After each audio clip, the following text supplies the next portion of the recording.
What is going on, everybody? Man, Mike is back with another video. Back here to talk about some Apple news going into 2024. Yes, Apple is readying themselves to update a bunch of their stuff next year. We already know we're always going to get a yearly iPhone, and that's the first bit of news we're going to talk about in terms of the iPhone 16 Pro cameras, along with the Apple Vision Pro updates that I don't think a lot of us was expecting, and a little bit of AirPods mixed into the bunch. So if you guys are interested in that information, in the rumors and the leaks coming out of Cupertino, make sure you guys ignite that like button, subscribe to the channel, hit that notification bell so that way you notice my videos, so that way we can sit back and see what's cracking. Now let's get into the video. And as I said, the first bit of news is going to be the iPhone 16 Pro cameras. Now, specifically, the camera we're going to be talking about here is the ultra wide angle lens. Yes, this camera is going to be most likely updated with a 48 megapixel sensor. So when you think about it, they have a 64 megapixel, right? 64 standard wide, right? They have a 12 megapixel ultra wide. They have a 48 megapixel telephoto on the current iPhone 15 Pro line. But the iPhone 16 Pro line is looking to update every single module that have at minimum 48 megapixels except for the selfie camera as of right now. How interesting would that be to have a ultra wide lens capable of shooting 48 megapixel based content? It should mean it's going to be sharper, because that's always usually kind of like the stickler, if you will, with ultra wide angle lenses, both when it comes to mirrorless DSLR cameras as well as our mobile phones, is that ultra wide always tends to be a little soft or softer. But with 48 megapixels, that has to mean not only are we going to get sharper images, we're going to get more clear images, and maybe even a more wide field of view. I believe we always hover somewhere between like 107 and 113 degrees. What if they widen it out to like 115? Not to get fisheye with it, but just to give us another look and update for this camera lens. What do you guys think about this update for the iPhone 16 Pro? The main reason that some of these rumors think that this ultra wide will be upgraded in this way to a 48 megapixel is because of spatial video.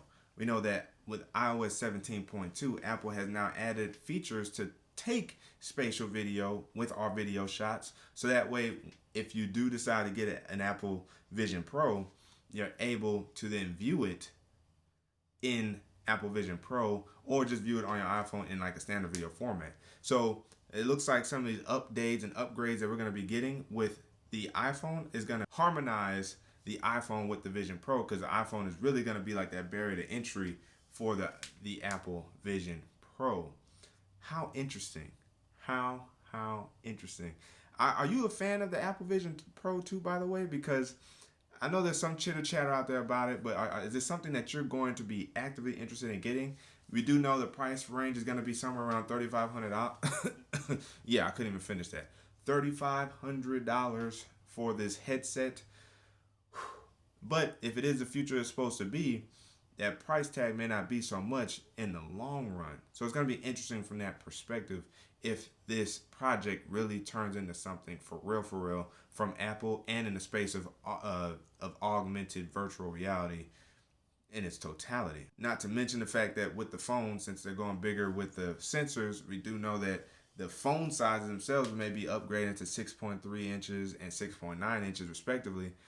Is that something you're also interested in? Yes, for me, that keeps me on the Pro, but I also wouldn't mind getting the Ultra if Apple did change the name of the bigger iPhone in being the iPhone 16 Ultra. That would be kind of cool. Having a big phone again, we'll see. I mean, with the titanium, it has been a little bit lighter, but nonetheless, it would be interesting to see if I could adopt a big size phone again, because I came from that from Samsung, heading in with the smaller Pro phone. So it remains to be seen for me. Do you like using big phones or small phones? Which one? Does that size increase bother you? As usual, the comment section is open for discussion.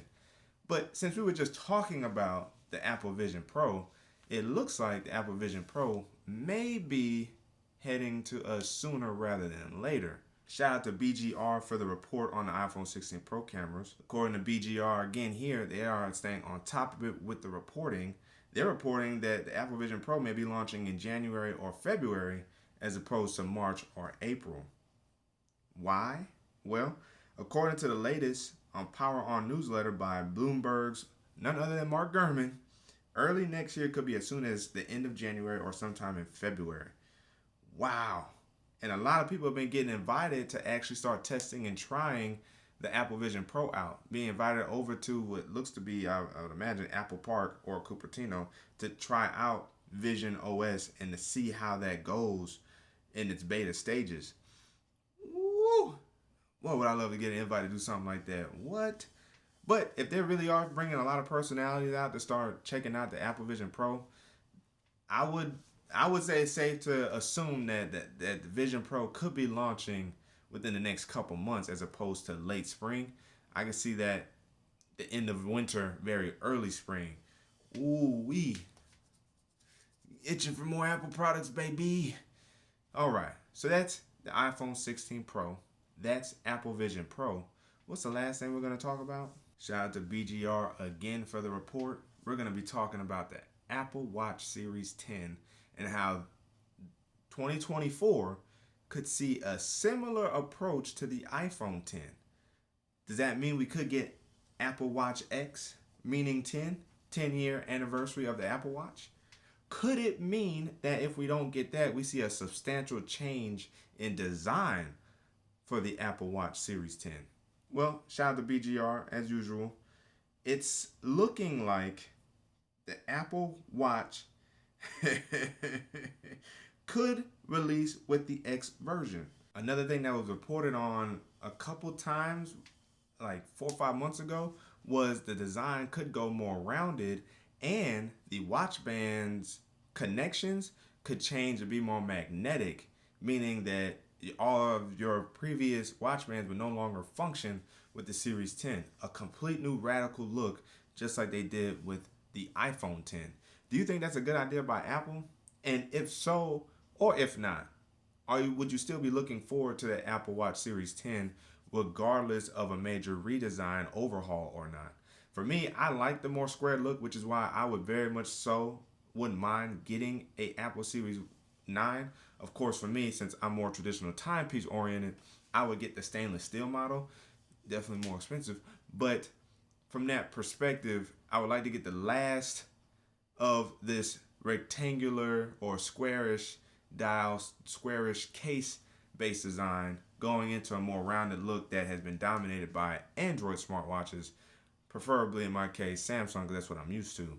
So does that design also maybe throw you off? Let me know down in the comment section below you guys' thoughts on these 3 key components to Apple's design philosophy or business portfolio in the iPhone, the Apple Watch, and soon to be the Vision Pro. Of course, all of the articles will be accessible in the description box below, so if you guys want to check them out, read them, go ahead and do that. But again, as always, if you guys haven't already, make sure you guys hit the like button, subscribe to the channel, hit the notification bell, so that way you know my videos.